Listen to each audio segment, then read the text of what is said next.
Good day mga katropa. Samahan nyo naman ako magluto ng sisig Kapampangan. Medyo matagal-tagal na rin nung huli akong nakapagluto nito.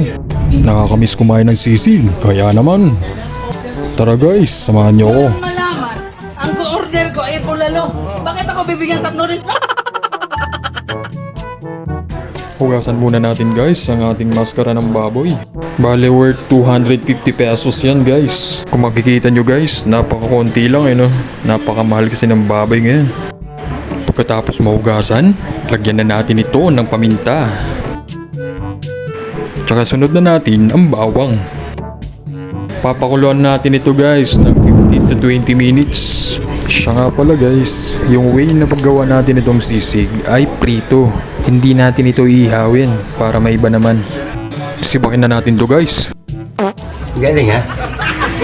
Pagkatapos ng 20 minutos, hanguin na natin ang ating baboy. Tapos hayaan muna natin siya lumamig bago natin iprito. Pag mainit na yung mantika sa kawa, ilagay na natin ang ating baboy. Make sure lang guys at tatakpan agad natin ito kasi alam nyo nang mangyayari. Mas maganda guys kung mas maraming mantika. Mas maganda kasi yung deep fry. Agawan!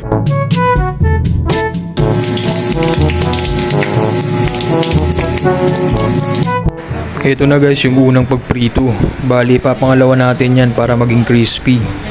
I-rest muna natin ito guys yung ating karne. Tapos magpainit tayo ng mantika para sa second fry.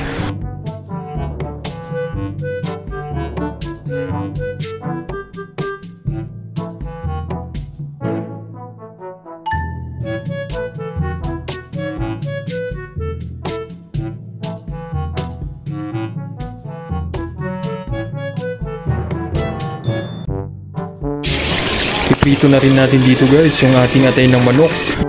Eto guys yung gagawin nating mixtures mamaya. Eto yung magpapalasa sa ating sisig.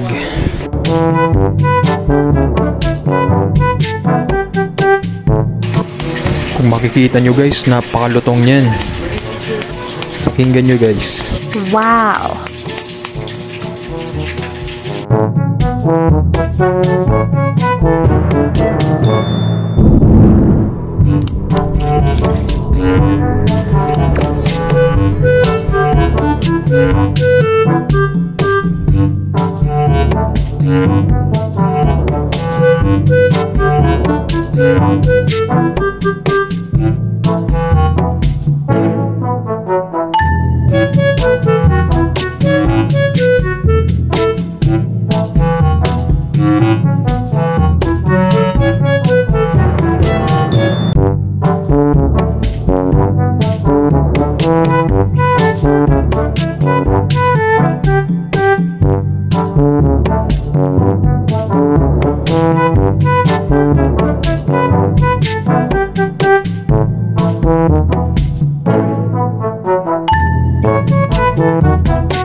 Sa isang bowl, ilagay na natin ang ating atay ng manok.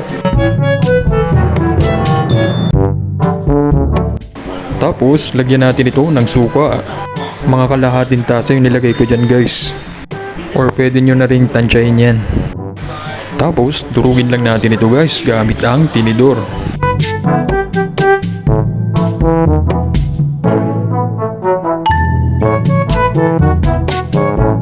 Ganto magiging itsura niyan guys. Bale ito na yung magiging mixtures natin dun sa ating sisig.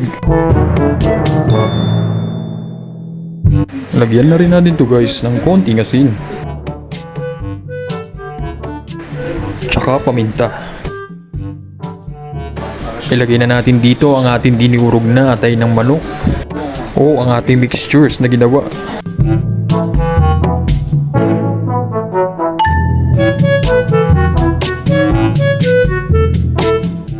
Lagyan na rin natin to guys ng magic sarap. Ilagay na rin natin syempre yung mga mabisa nating aromatics.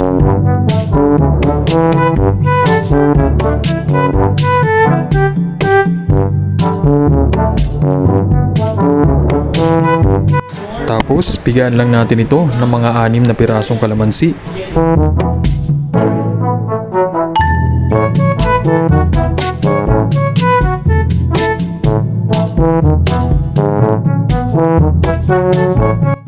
Siyempre, mekos-mekos na minsan yan. Galing ha? Mas magandang kamay natin to guys, pero dapat may gloves tayo para malinis pa rin ang pagkagawa. Siguro, umiral siguro yung kadimonyo ng aking kamay.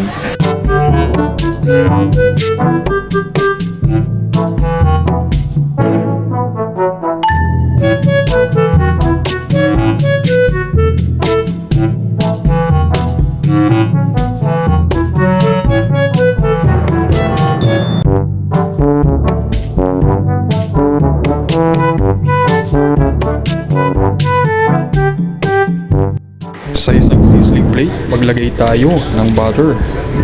Tunawin lang natin ito.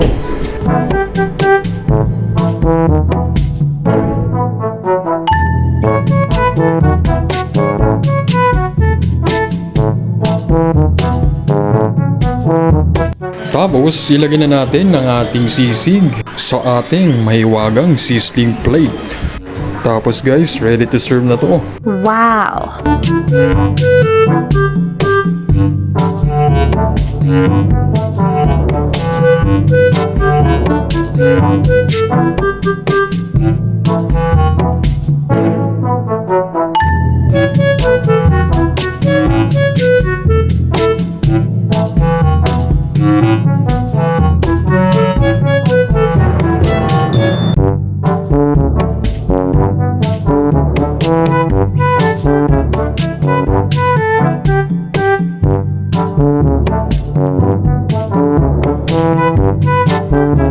Luto na ang ating sisig Kapampangan. Makayon gagayam mangandayon. Naimas mangandata lalanog kamot.